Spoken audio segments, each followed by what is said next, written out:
नमस्कार दोस्तों, विनायक क्लासेस प्रयागराज के यूट्यूब चैनल पर आप सभी का हार्दिक स्वागत है। दोस्तों, जैसा कि आप सभी को बिल्कुल पता होगा कि अपनी जो सीडीपी की क्लास है वो बिल्कुल सिलेबस के अकॉर्डिंग चल रही है, जिसमें हम लोगों ने तकरीबन 31 क्लास को पूरा कंप्लीट कर लिया है। आज दोस्तों आपका 32वें नंबर का क्लास है और बहुत ही इंपॉर्टेंट क्लास है, क्योंकि आज की इस वीडियो में हम लोग विस्तार से चर्चा करने वाले हैं सृजनात्मकता के बारे में। तो कहीं ना कहीं दोस्तों आज की ये वीडियो आपके लिए बहुत ही इंपॉर्टेंट होने वाली है, इसलिए आप सभी से सिर्फ एक ही गुजारिश है कि आप सभी लोग बिल्कुल अपने साथ में पेपर और पेन लेकर के बैठें, जिससे कि आपको जो भी इंपॉर्टेंट पॉइंट्स मिलते जाए उन्हें आप साथ साथ नोट डाउन करते चले, जिससे कि आपको एग्जाम के समय में रिवीजन करने में भी थोड़ी सी सहूलियत मिल सके।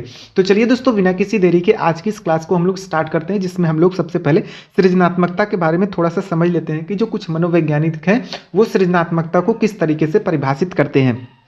यानी कि दोस्तों यहाँ पर आप बिल्कुल देख सकते हैं कि सृजनात्मकता को भिन्न भिन्न वैज्ञानिकों के द्वारा भिन्न भिन्न ढंग से परिभाषित किया गया है, जैसा कि मैंने आपको बिल्कुल बता दिया। अब यहाँ पर हम लोग बात करेंगे नंबर 1 पर जेम्स ड्रेवर साहब के अनुसार। यानी कि जेम्स ड्रेवर साहब के अनुसार अगर हम लोग बात करें तो देख सकते हैं कि सृजनात्मकता वह मानवीय योग्यता है जिसके द्वारा वह किसी नवीन रचना या फिर विचारों को प्रस्तुत करता है। यानी कि दोस्तों सृजनात्मकता के तहत ही बच्चा जो है वो नवीन रचना और विचारों को बिल्कुल प्रस्तुत कर पाता है, ऐसा जेम्स ड्रेवर साहब बिल्कुल कहते हैं। तो ये आपका लाइन टू लाइन क्वेश्चन पूछा जाने वाला है आपके सीट एग्जाम में, तो इसमें आपको ज्यादा कुछ बिल्कुल समझना है नहीं, बस आपको इसको याद कर लेना, ताकि आपके यहां से अगर क्वेश्चन बन जाए तो वो आपके क्वेश्चन बिल्कुल सही हो जाए।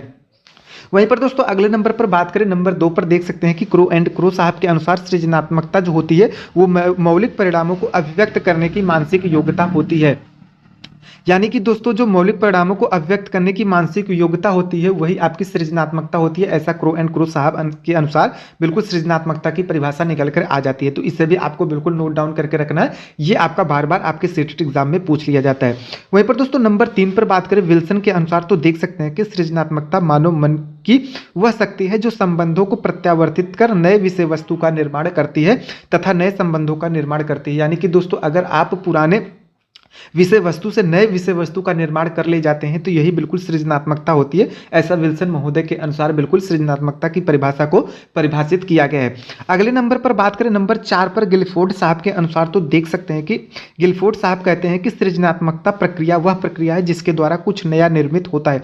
यानी कि अगर आप कुछ नई चीजें बिल्कुल बनाते हैं, कुछ निर्मित करते हैं, तो वो सृजनात्मकता कहलाती है, अर्थात विचार वस्तु जिसमें पुराने तत्वों को नवीन तरीके से व्यवस्थित किया जाता है। यानी कि आप पुराने तत्वों को नवीन तरीके से व्यवस्थित करते हैं तो यही आपकी सृजनात्मकता हो जाती है। नवीन सृजन किसी समस्या का समाधान प्रस्तुत करता है। ये चीजें भी आप बिल्कुल याद करके रख सकते हैं, नोट डाउन करके रख सकते हैं, क्योंकि ये आपका डायरेक्ट आपके सीटेट एग्जाम में पूछा जाने वाला है।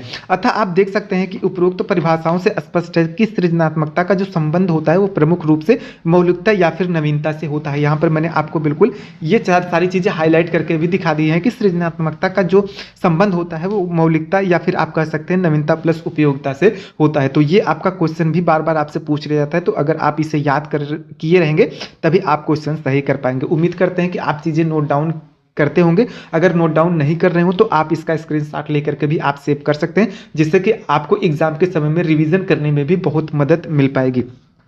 अब दोस्तों वहीं पर हम लोग बात करें सृजनात्मकता के कुछ प्रमुख तत्वों के बारे में। यानी कि दोस्तों आप देख सकते हैं कि इसके जो 4 प्रमुख तत्व होते हैं, यहाँ से आपके बार बार आपके सीटेट एग्जाम में क्वेश्चन पूछे जाते हैं। तो अगर हम लोग इसकी विस्तार से चर्चा करें तो देख सकते हैं कि नंबर 1 पर आपका आ जाता है धारा प्रवाह, यानी कि प्रवाहिता क्या होती है। यहाँ पर अगर हम इसके बारे में विस्तार से बात करें तो देख सकते हैं कि धारा प्रवाह से तात्पर्य विचारों के प्रवाह व अनेक तरह के विचारों की खुली अभिव्यक्ति से होता है। यानी कि आप अपने विचारों के प्रवाह व अनेक तरह के विचारों की जो खुली अभिव्यक्ति यानी कि खुले तरीके से बिल्कुल प्रकट करते हैं, तो यही आपका धारा प्रवाह हो जाता है। इसको भी 4 भागों में बांटा गया। अगर इसकी हम विस्तार से चर्चा करें तो देख सकते हैं कि नंबर 1 पर आपका आ जाता है वैचारिक प्रवाह। यानी कि वैचारिक प्रवाह किसे कहते हैं, अगर इसके बारे में हम विस्तार से समझें तो देख सकते हैं कि अधिक से अधिक विचारों को धारा प्रवाह उत्पन्न करना भी आपका वैचारिक प्रवाह कहलाता है।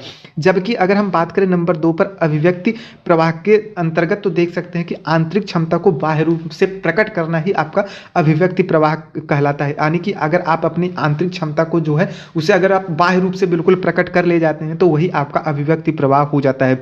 नंबर 3 पर बात करें साहचर्य प्रवाह, तो देख सकते हैं कि शब्दों व वस्तुओं में परस्पर संबंध अगर आप स्थापित कर ले जाते हैं तो इसे आप साहचर्य प्रवाह के अंतर्गत रख सकते हैं। वहीं पर दोस्तों अगले नंबर पर बात करें शब्द प्रवाह के बारे में, तो देख सकते हैं कि लिखित एवं मौखिक विचारों को अगर आप कहीं न कहीं धारा प्रवाह रूप से प्रकट कर ले जाते हैं तो वही आपका शब्द प्रवाह हो जाता है। वहीं पर दोस्तों अब जो सृजनात्मकता के तत्व में एक प्रमुख तत्व तो आपने देख लिया बिल्कुल धारा प्रवाह, जो और इसके आपने चारों भागों को भी देख लिया। अब वहीं पर हम लोग नंबर 2 पर चर्चा करें विविधता यानी कि लचीलापन के बारे में, तो देख सकते हैं कि जब कोई व्यक्ति किसी समस्या के समाधान के लिए विभिन्न ढंग एवं तरीके को अपनाता है, तरीके एक दूसरे से जितने भिन्न होंगे सृजनात्मकता उतनी ही अधिक होगी। इससे पता चलता है कि व्यक्ति की समस्या को कितने अलग अलग तरीके से अपना करके समाधान कर सकता है। यानी कि दोस्तों आप देख सकते हैं कि जब कोई व्यक्ति किसी समस्या के समाधान के लिए विभिन्न तरीकों को अपनाता है तो उसी को हम विविधता कहते हैं, यानी कि लचीलापन कहते हैं। अर्थात तरीके एक दूसरे, अर्थात आप ये समझ के चलिए कि आप जितने तरीके इस्तेमाल करेंगे उतनी ही ज़्यादा आपकी जो सृजनात्मकता है वो भी बढ़ती चली जाएगी। इससे आप ये समझ सकते हैं कि व्यक्ति समस्या को कितने प्रकार से बिल्कुल अपना करके उसका समाधान कर सकता है। तो विविधता के अंतर्गत ये सारी चीजें बिल्कुल आपकी आ जाती हैं, इसे भी आपको नोट डाउन करके रख लेना है क्योंकि यहां से भी आपके कई सारे क्वेश्चन आपके सीटेट एग्जाम में बन जाते हैं। नंबर 3 पर बात करें तो देख सकते हैं नंबर 3 पर आपका आ जाता है मौलिकता, यानी कि जब व्यक्ति किसी समस्या का बिल्कुल नया अनूठा व उपयुक्त समाधान करता है तो उसे हम मौलिकता कहते हैं। जैसे नया गीत हो गया, कविता होगा इत्यादि जो है वो मौलिकता की श्रेणी में आती हैं। तो कभी कभी अगर आपसे ये क्वेश्चन पूछ ले कि नया गीत जो है वो सृजनात्मकता के किस स्तर में आता है तो आपको उत्तर में बिल्कुल सही करना है कि ये मौलिकता के अंतर्गत आ जाता है। वहीं पर दोस्तों नंबर 4 पर बात करें तो देख सकते हैं नंबर 4 पर आपका आ जाता है विस्तारण, यानी कि नए विचारों भावों का जो विस्तृत रूप से प्रस्तुतिकरण की क्षमता होती है वही आपकी विस्तारण कहलाती है। जैसे परिस्थिति को विस्तृत करके प्रस्तुत करने की जो क्षमता होती है वही आपकी विस्तारण कहलाती है। तो इसे आप एग्जाम्पल के भी माध्यम से समझ सकते हैं। तो यहाँ पर आप अगर एक एग्जाम्पल को समझ लेंगे तो आपसे सीटेट के एग्जाम में कैसा भी क्वेश्चन घुमा फिरा के पूछ ले तो आप बिल्कुल अपने क्वेश्चन को सही कर ले जाएंगे।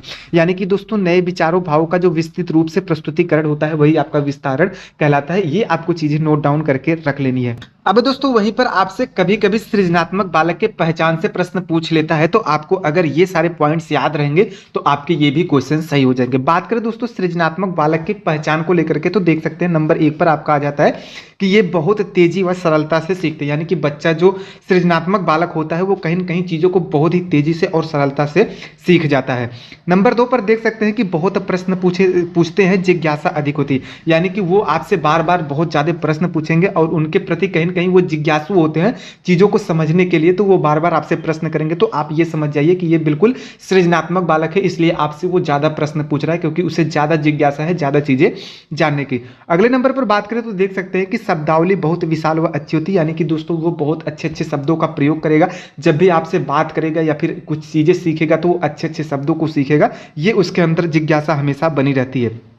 अगले नंबर पर बात करें तो देख सकते हैं कि विषयों पर तर्क करते हैं। यानी कि आप उसे किसी भी विषय को दे दीजिए तो वो अच्छे तरीके से अब तर्क करना बिल्कुल सीख गया क्योंकि वो एक सृजनात्मक बालक है।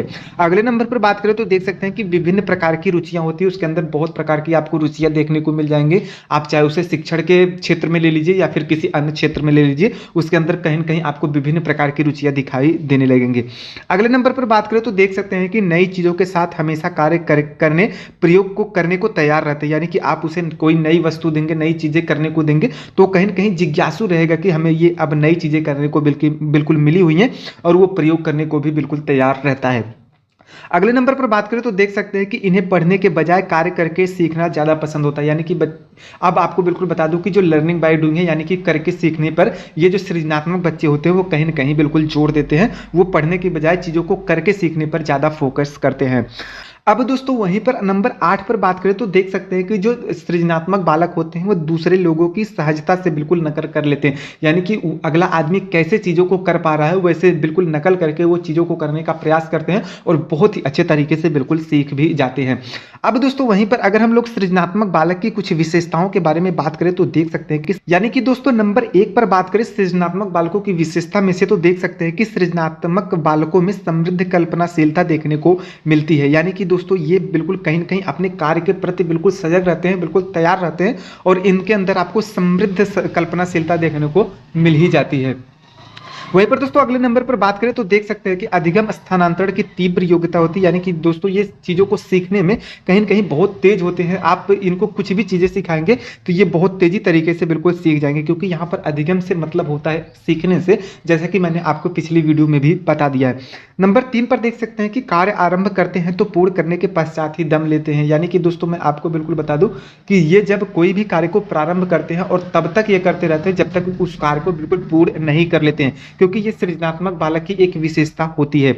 अगले नंबर पर बात करें तो देख सकते हैं कि अपने निर्णय स्वयं लेने की क्षमता रखते हैं और ये जिज्ञासु प्रवृत्ति के होते हैं। नंबर 5 पर ये सारी चीजें बिल्कुल देख सकते हैं। इसमें आपको ज्यादा कुछ बताना है नहीं, आप चीजों को केवल सुनते जाइए, आपके क्वेश्चन आपके ऑटोमेटिक बिल्कुल आपके सीटेट एग्जाम में सही हो जाएंगे। अब दोस्तों वहीं पर नंबर 6 पर बात करें तो देख सकते हैं कि ये जो सृजनात्मक बालक होते हैं एक साथ बहुत सारे विचारों पर ध्यान केंद्रित कर पाते हैं, यानी कि ये बिल्कुल आप सारी चिंतन कर पाते हैं। ये एक ही विषय वस्तु को कई तरीके से बिल्कुल सोच सकते हैं।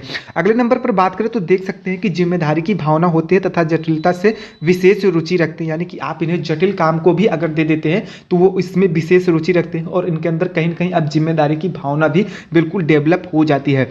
अगले नंबर पर बात करें तो देख सकते हैं कि बुद्धि लब्धि औसत से बिल्कुल उच्च हो जाती है और ये साहसी होते हैं, अत्यंत लगनशील व परिश्रमी भी हो जाते हैं। तो यहाँ से अगर आपके बिल्कुल क्वेश्चन बन जाए कि सृजनात्मक बालक की क्या क्या विशेषताएं होती है, तो आप अगर इससे बिल्कुल केवल सुने रहेंगे तो चीजें आपको बिल्कुल आपके एग्जाम में याद आ जाएंगी।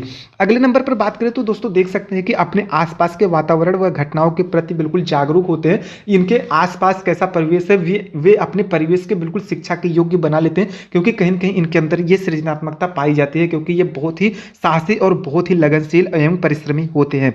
अगले नंबर पर बात करें तो देख सकते हैं कि इनके विचारों में व्यवहारिकता व वास्तविकता होती है, यानी कि ये बिल्कुल आपको व्यवहारिक तरीके से आपके साथ दिख जाएंगे। ये व्यवहार कुशल भी होते हैं और इनके अंदर वास्तविकता पाई जाती है, यानी कि ये वास्तविक चीजों पर बिल्कुल विश्वास करते हैं।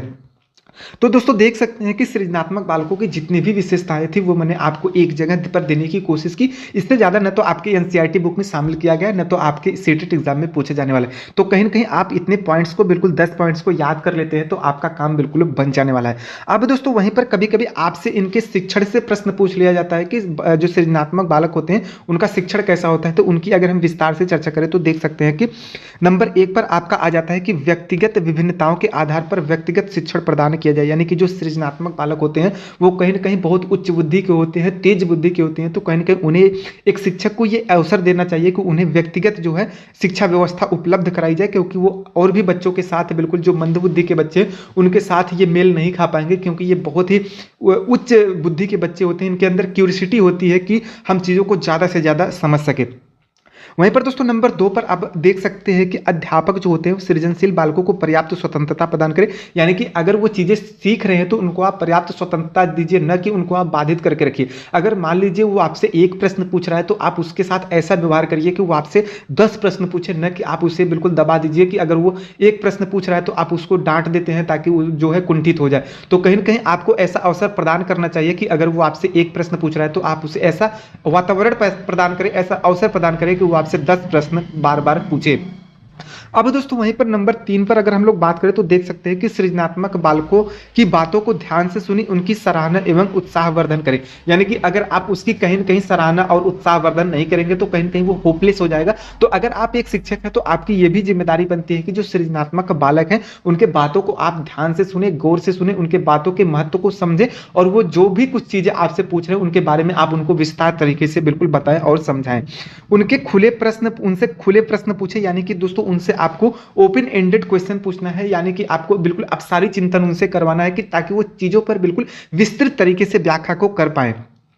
अगले नंबर पर बात करें तो दोस्तों देख सकते हैं कि अध्यापक उनके नए विचारों का स्वागत करें, यानी कि बच्चे के अंदर अगर मान लीजिए नए विचार आ रहे हैं तो कहीं ना कहीं आपको उनका स्वागत करना चाहिए। आपको समझना चाहिए कि बच्चे के अंदर इतनी ज्यादा क्यूरियोसिटी है कि वो प्रश्न पूछ रहा है, तो आप एक शिक्षक होने के नाते उनको और भी अवसर दीजिए कि आपसे नए नए विचार बिल्कुल पूछे, नए नए प्रश्न पूछे, ताकि आप उनके उत्तर दे पाए और उनकी जिज्ञासा जो है वो दिन प्रतिदिन बढ़ती जाए। ऐसे बच्चे जो भविष्य के लिए बहुत ही अच्छे होते हैं, तो कहीं ना कहीं अगर आप उनको अवसर ऐसे प्रदान करेंगे तभी उनके अंदर जो सृजनात्मकता होगी उसमें वृद्धि आपको देखने को मिल जाएगी।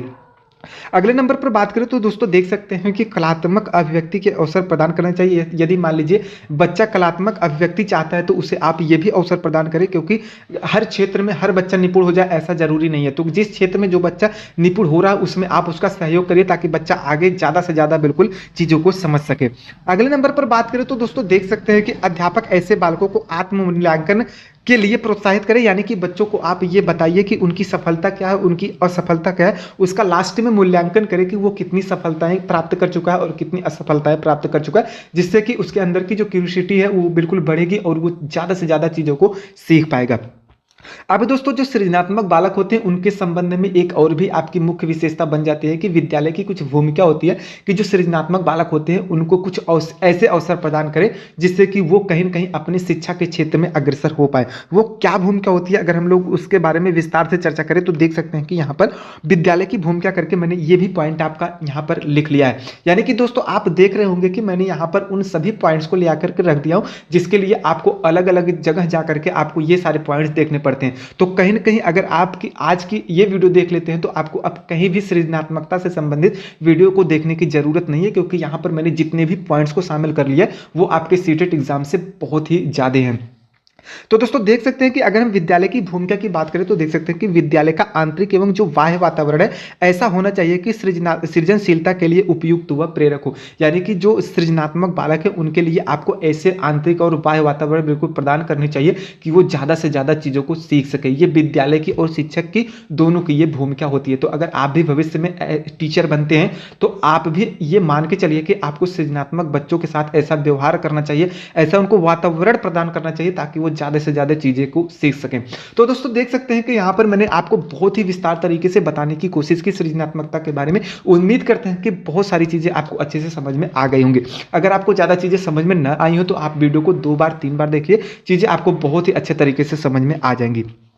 अब दोस्तों जो अपनी कल की क्लास होगी वो वंशानुक्रम एवं वातावरण को लेकर के होने वाली है। यकीन मानिए ये भी क्लास आपकी बहुत ही इंपॉर्टेंट होने वाली है, क्योंकि आप यहाँ पर देख सकते हैं कि वंशानुक्रम एवं वातावरण के बारे में मैंने बहुत सारी चीज़ों को बहुत ही अच्छे तरीके से यहाँ पर लिख लिया है। तो कल की क्लास जो आपकी होने वाली है वो बहुत ही इंपॉर्टेंट होने वाली है, इसलिए आपसे गुजारिश है कि आप सभी लोग बिल्कुल चैनल को तुरंत सब्सक्राइब कर लीजिए, क्योंकि जैसे ही हम यहाँ से वीडियो अपलोड करेंगे तो अगर आप चैनल को सब्सक्राइब नहीं करेंगे तो आप कहीं ना कहीं नोटिफिकेशन को नहीं पाएंगे, तो कहीं ना कहीं आपकी ये जो क्लास है वो भी मिस हो जाएगी। तो आपसे गुजारिश है कि आप सभी लोग चैनल को सब्सक्राइब करके रखें, जिससे कि हम जब भी वीडियो अपलोड करें तो उसका आपको नोटिफिकेशन मिल जाए और आप उसी के अनुरूप अपने सीटेट एग्जाम की तैयारी को कर सके। तो दोस्तों उम्मीद करते हैं कि आज की वीडियो आपको बहुत ही अच्छी लगी होगी। वीडियो यदि अच्छी लगी हो तो वीडियो को एक लाइक जरूर कर दें। वीडियो को ज्यादा से ज्यादा अपने उन दोस्तों के पास शेयर भी कर दें जो आपके साथ सीटेट एग्जाम की तैयारी कर रहे हैं। और अगर आप चैनल पर नए हैं तो चैनल को सब्सक्राइब भी कर ले, क्योंकि यहाँ पर ऐसी वीडियो आपको हर रोज देखने को मिलती रहेगी। दोस्तों पूरा वीडियो देखने के लिए आप सभी का बहुत बहुत धन्यवाद। मिलते हैं किसी नए वीडियो में किसी नई जानकारी के साथ, तब तक के लिए नमस्कार।